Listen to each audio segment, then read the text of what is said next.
So some people have said this thing isn't much faster than a trolling motor. We're going to test that right now. I'm going to do a couple of speed tests right here to see if it's faster than a trolling motor. So I'm going to go back there and I'm going to run the Newport at full speed. And I am passing you at 5 miles an hour. Right at 5 miles an hour. Same going this way. 5 miles an hour. 5.1. So this is a Minn Kota Riptide 55 pound of thrust trolling motor. And I'm running it on speed 5. And we are going 3.1 miles per hour. So 2 miles per hour faster with the Newport. And 3.1. Yep. So it's the same both ways. Is 2 miles an hour faster worth it to you? That's up to you. For some people, it's definitely worth it because you can get a few more miles farther away within an hour. For other people, it's not worth it. So here's what I like about the Newport NT300. I actually think it may be lighter than my Minn Kota, and I'm going to weigh both of them, and I'm going to put that information right up here.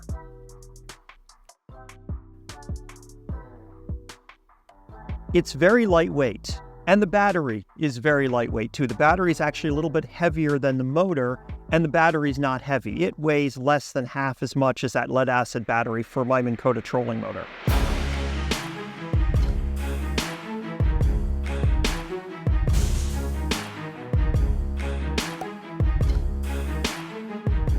I really like the magnetic cutoff switch. All of the other electric outboards that I know of use the same magnetic cutoff switch. It's just a rubber thing that sits right here and it just pops right off. I like that so much better than the gas outboard one that clips on. If you've watched any of my other videos, my Mercury 2.5 has given me problems because of that safety switch clicker not working well. So I like this. They're using the same design as everybody else, and I think that's great. Some of this I might be nitpicking, but one of the negatives I see is that there's no steering lock. They make a little pin that you drop in that locks the steering perfectly straight ahead, and that's if you're using a rudder to be able to steer the boat. So if you're using a rudder to steer, you can lock this motor straight ahead, but I can't tighten up or loosen up how well it moves side to side at any time. That is fixed. There is no adjustment for that. And I don't like that. My trolling motor, I can tighten this down a little bit, and so I can have it sitting in this position right here and it'll stay. Now this morning, the conditions are right and it's staying where I'm placing it at this speed. And I'm going at a very low speed. I'm running at 14% right now. So it is staying where I'm setting it, but other times I've had problems with it swinging, especially whenever I'm at higher speeds. So I wish there was a way that I could kind of tighten up the steering a little bit. The transom tighteners are plastic, as they are on this Minn Kota. My 2.5 horsepower Mercury from 2004, which is probably made by Tohatsu, has metal handles on these transom tighteners, and these both have plastic. The plastic may last forever, I don't know, but that feels a little bit inferior to me, and I wonder, but maybe that's what everybody's going with now. One of the other things I also have a problem with is the locking this up for reverse. So whenever I want to go in reverse, I have to flip a little switch here on the side. If I don't flip the switch on the side, the motor kicks up out of the water. I know it would be much more complicated for them to make that happen automatically, but whenever I went to shift in reverse, if that automatically locked, and then whenever I went back to forward, it automatically unlocked, that would be really cool. And I have forgotten to flip it up a few times. The cord and plug quality. So these are, I think, what they call Anderson connectors. They're nice, they're rubber, they plug together really well, but I don't know how weather and waterproof they are. I'm not sure whether or not that's the best design. Because if it doesn't keep water out of it, starts raining here and water can seep into there because there's no seal between the positive and the negative. Is that going to cause a problem? Is that going to blow up my motor or mess up my battery? This Newport NT300 may be louder than the competition.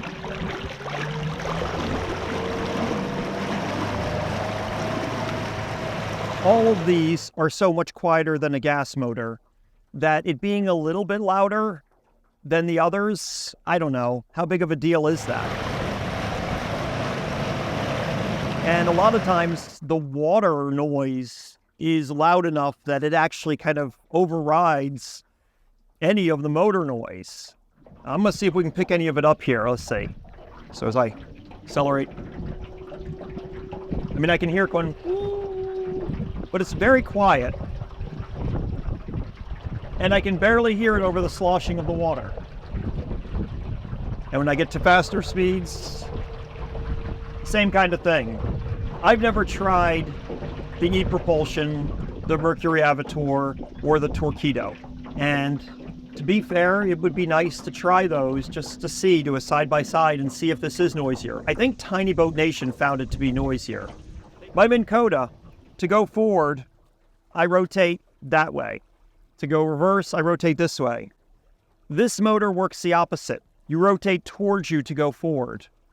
I've gotten used to it, but it's the only outboard I've seen where you rotate it towards you to go forward. The other big thing is the display. It's got a great display. I can clearly read the numbers and the percentages, but right now, here's what it's telling me. It's showing me 4 bars across the top out of 5. 5 is 100% charged, and then it goes down from there. It's showing me 39.5 volts, which I believe that's how many volts are left in the motor, and I'll talk about that a little bit more. It tells me I'm at 33% thrust, and I'm using 247 watts. Now, I'm not an electric motor guru. I don't understand watts, volts, amps, and stuff like that. And people have explained it to me 100 times, and I still have problems understanding it all because I don't work in that world. As a big dummy, like I am, I would like this to say 100% whenever I start out. And then as it gets to whatever the minimum voltage is that this can operate with, that should be 1% or 0%. I would like the display to show me how much percent I have left, just like a fuel gauge. A fuel gauge shows me full or empty, and it works its way along through there. I was out for a few hours the other day, and I got it down to 37 or 38 volts. Well, it's a 36 volt motor. So when it gets to 36, is that whenever it's done? Or is 0 whenever it's done? Did I only use a tiny, tiny little bit of battery? Okay, let's talk about the all-important question, range, and range anxiety. And that's one of the things that, I don't know, I'm changing my mind about. And I'll explain why. So typically, I have used my 2.5 horsepower Mercury outboard. It's a 2-stroke. It has the integrated fuel tank. The integrated fuel tank is less than a gallon. When you're running a motor that is that low in horsepower and that small, yes, you can bring spare fuel along. You can bring along 2 gallons and ride around for days. But typically, when you're operating a motor like that, it's got that small integrated tank because that's all the fuel you need for a trip out. Because we're not usually taking something as small as a 2.5 or 3.5 horsepower on some 10-mile boat ride. We are taking it out to go to our fishing spot or cruise around or, whatever. But usually it's short distances and we're not out for a really long time. And that's why those integrated fuel tanks with those work so well, because it provides enough fuel for your whole trip. Matter of fact, I can't think of a single time where I have actually needed to refuel that boat out on the water. I have fueled it up before I've left and brought spare fuel with me, and I've never run out of fuel with that. This Newport NT300 kind of works the same way. It's in the same class. It's a 3 horsepower. And I know, why is it that the gas motors come 2.5 and 3.5 and the electrics all say 3? That's a discussion for another video. But how far are you really trying to go with something that's only 3 horsepower? Range anxiety and range only matter for specific situations. You're going out to sea, it matters. In the 1980s, Al Grover wanted to be the first guy to take an outboard from the US to England or Europe, somewhere. Maybe he went to Ireland, I don't know, but he took an outboard motor across the Atlantic. And what he had to do is he had to fill his boat with all of these fuel cells. And basically he filled up these rubber bladders full of fuel so he would have enough gas to make it all the way across the Atlantic with his Evinrude outboard. He did it. He set a world record for doing that kind of thing. He had to compensate for range anxiety. And I'll admit, the first time I took this out, I had range anxiety. And I brought my 2.5 Mercury gas motor with me so that I could get back safely if it got me out to the island. The funny thing is, when I got out to the island, everything was good, so I wanted to do a speed comparison. How fast was this compared to my 2.5 gas motor? My 2.5 gas motor wouldn't stay running. It kept shutting off. And because it kept shutting off, I couldn't do a speed test. So, ironically, my gas motor was unreliable that day, and I headed back with the electric. When I got home, I checked the battery life, and I had lots of battery life left. And I thought, well, that's interesting. It made it out to the island. So then I thought, well, how far can it go? So I charged it up overnight and went out another day. Okay. That day, I traveled a distance of 6.2 miles. Catching anything today? It's slow, but yeah, I'm catching some. Getting a couple here and there? Yeah, I think I got like 8. I've been grabbing since daybreak, but okay, it's all about being out here, I think. Sure. Not only that, but also it's 8 free crabs, right? That's exactly what it is.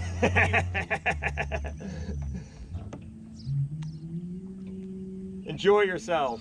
Thank you. I always do. Yeah. At an average speed of 4.2 miles per hour, so much faster than a trolling motor can go, I was out for 1 hour and 30 minutes.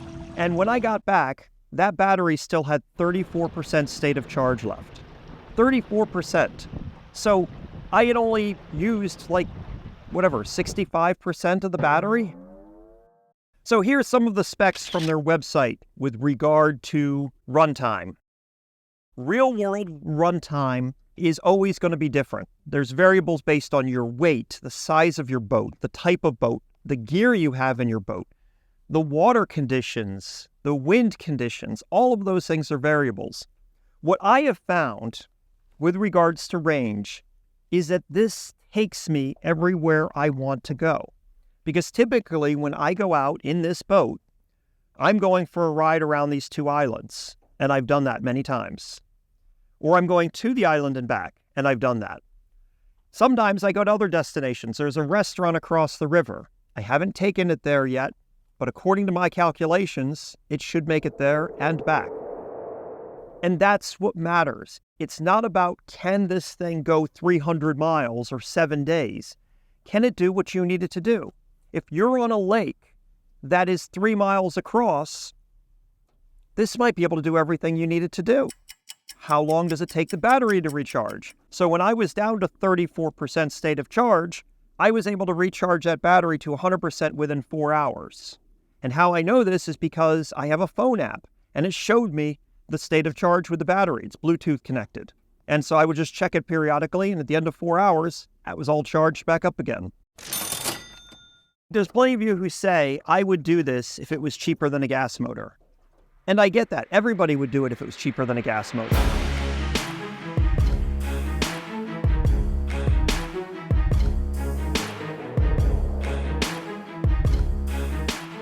When it comes to batteries, that's where this Newport NT300 really shines. Because unlike ePropulsion, Torqeedo, and Mercury Avator, this one uses all different kinds of batteries, and that's how it's designed. That's why this outboard is so much cheaper. So you can start off with 3 12-volt lead-acid batteries that you can pick up for about $100 a piece. Yes, that's a bit heavier and a bit clunkier than running one single battery, so then you have options there. As long as you're going with 36 volts, which is what this outboard is, you can go with a third-party battery of any kind that's 36 volts. In addition, Newport sells a 30 amp hour 36 volt battery for this motor that's $949. Or you can get the big one like I have, which is 40 amp hour for $1,149. So yes, you're spending a bunch of money up front for batteries, but these batteries often have a life cycle of 3,000 charges, which is like 10 years. This is a lot less stress. You've got a motor that is quieter, simpler, zero maintenance, and very easy. So if you are in the market for a 2.5 or 3.5 horsepower gas motor, I think you should really look at one of these.